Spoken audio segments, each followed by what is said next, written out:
Hi, my name is Bridget Shannon, and I'm the co-founder of Nowadays Flowers, based in Dover, New Hampshire. And today we're going to talk a little bit about CSAs and how to make a market bouquet. So I'll tell you a little bit about what I think about going into a bouquet, what I think about in terms of color, shape, flowers, and then show you how we wrap that. Okay, so today I have a mixture of flowers here of different types and colors. First thing I'll say is when I think about color going into a bouquet, I like to think about flowers that work really well together. So if you think about a color wheel, flowers might be next to each other. And that could be something like pink, kind of next to this lighter pink that is almost a peachy color that also blends really well into a yellow. So the peach is kind of a bridge. So if you look at these colors together, they work really well, and then you have different elements that kind of pair well with others and bridge the gap, so the pink to the yellow. So that's what I think about when I think about color. There really is no hard and fast rule. You can do whatever works for you, but that's how I think about it in terms of putting different colors together. So in terms of the bouquet itself, a few different elements that go into a bouquet. So we have our greens, and I'll talk through each one of these. We have our greens, we have our focal flowers, so that's going to be something large with a round shape, something like this dahlia.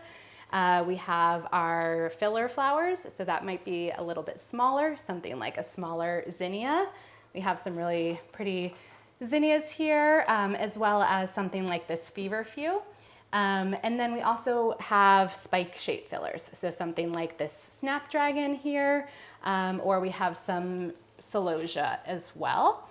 And then lastly, I think about something airy, so something like a cosmo works really well for something a little bit airier, a little wispier that can kind of float on top.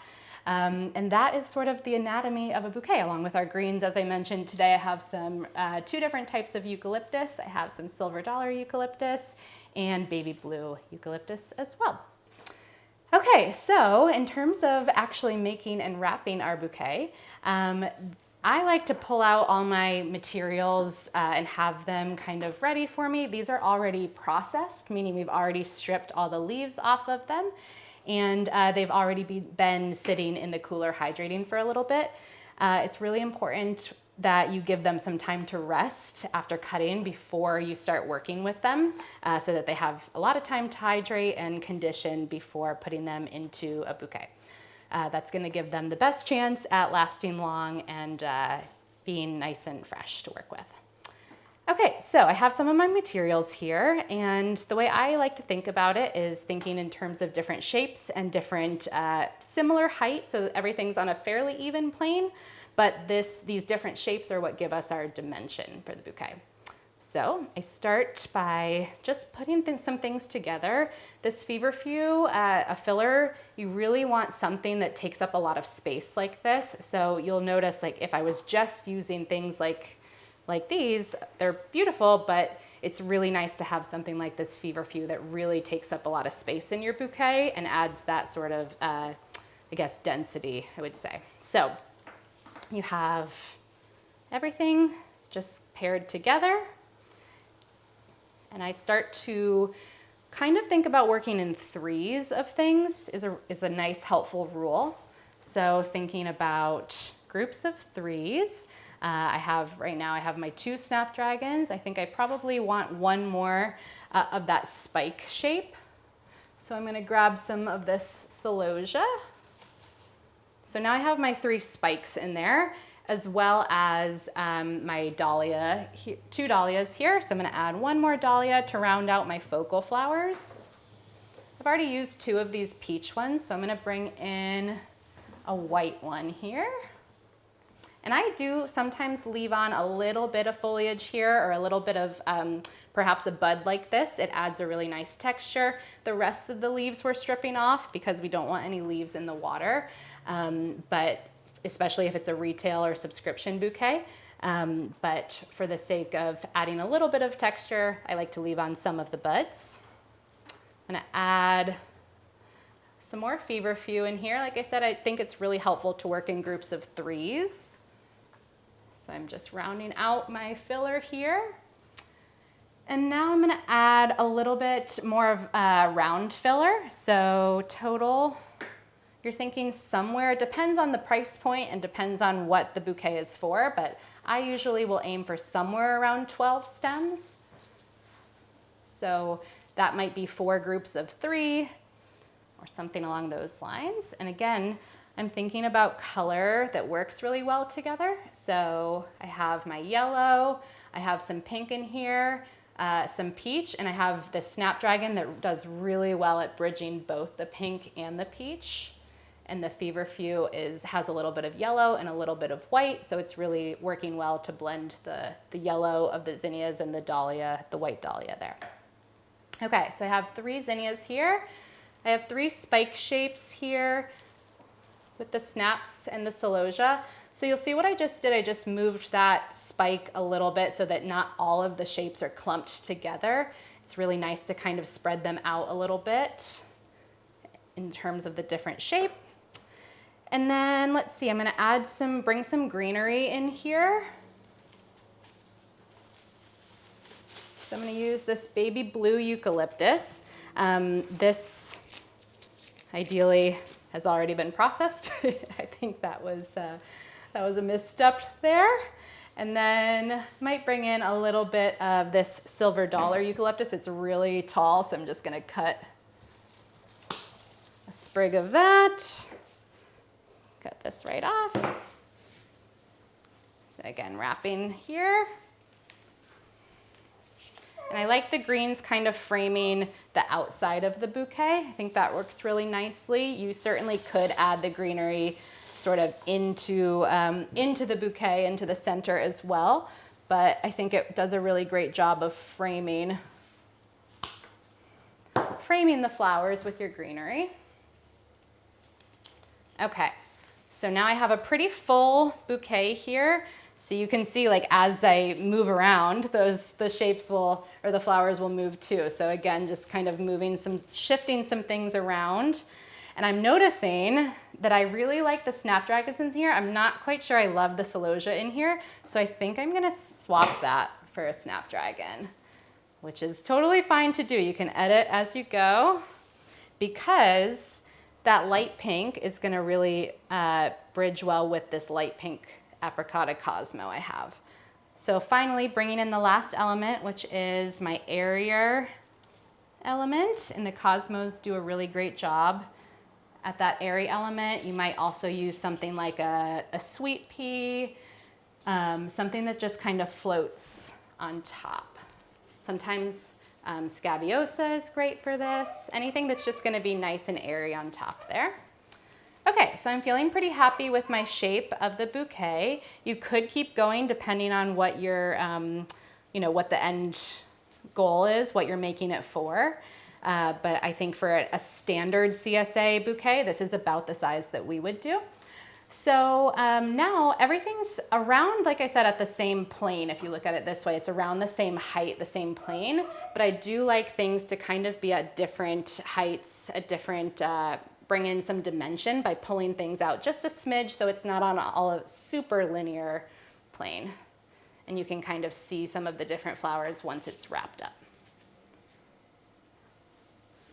Okay, so now I'm gonna give these a trim so that they're all the same height. I don't have a bucket here, so I'm just going right onto the floor. We'll clean that up later.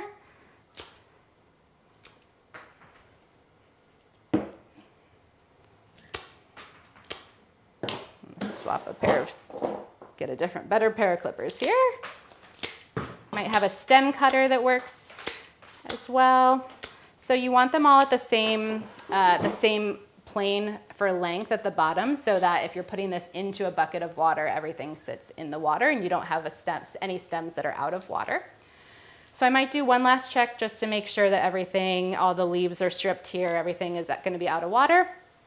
And then next, you either will rubber band this, depending on when you're working on it. You'll either rubber band this, and that's going into your water bucket to be wrapped later. Or if you were wrapping right away, then it would go straight into the wrap. And in that case, I probably wouldn't even use a rubber band. But I want to put it down so I can just show you quickly what my wrap materials are here. So these are the wraps we use.